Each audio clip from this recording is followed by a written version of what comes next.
I'm going to bring right in now our Democratic strategist, political expert extraordinaire, and friend to Fox 5. We like a friend to Fox 5. Tripp, thank you so much, Yang, for joining us. Absolutely, Sharon. It's always a pleasure.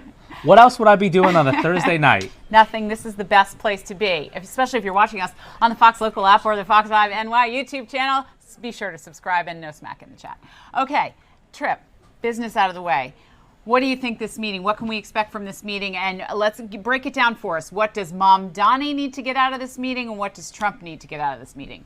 So this is a very customary meeting. When you have a new mayor-elect, it is very much tradition to go meet with the sitting president of the United States. We saw this a number of years ago when Mayor-elect Adams met with then President Biden around this time 4 years ago. And so this is something that always typically happens. Also, Donald Trump is actually a New York Queens boy. He's a Queens, New York City kind of guy, grew up in the city, obviously has taken an unusual amount of interest from a sitting president in New York City affairs. And so look, if you're the mayor-elect Mamdani, you are going down to DC to talk about affordability, cost of living. You have to... And restoring the federal funding that Trump threatened to take away. You took the words right out of my mouth, Sharon.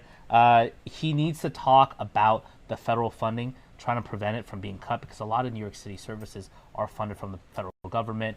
For example, law enforcement, housing, etc. Now, if you're President Trump, a little bit of a wild card in these types of meetings, but everyone who I know who actually has knowledge of how Trump engages in private conversations. He's actually very schmoozy in private. All right. If the subject, if the person and him connect on a personal level. Of course, I do expect Donald Trump to attack Mamdani when the cameras are on. That just comes with the territory. Yeah. But if you're the mayor-elect, your job is to go in there, very businesslike, cut out distractions, and really make the best effort to advocate for the funding needs of New York City from the federal government.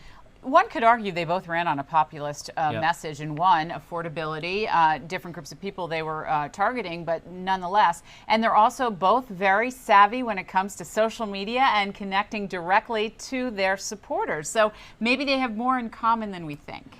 They both have Queens ties, but those similarities probably end there. Of course, President Trump, very, very different person, very caustic, pugilistic style. Zohran Mamdani goes into any room, smiles, charisma, talks to you like you could be a potential ally. But I'll say this. Here's where President Trump could use Mamdani's help. President Trump's numbers in polling with the American people are falling right now, especially when it comes to affordability, cost of living, the economy. Many will argue that in November 2024, Donald Trump successfully became president again because he argued, if you elect me as president, inflation will go down, egg prices will go down, gas prices will go down. It was all Joe Biden's fault. That was his argument. It was effective in 2024. But right now, his numbers are falling. Mamdani is the affordability agenda candidate of the moment. And by the way, polling has shown from coast to coast, New York to California, American people want to see their politicians and leaders address cost of living. And so Mamdani actually, in a lot of ways, can provide a lot of credibility on this signature issue.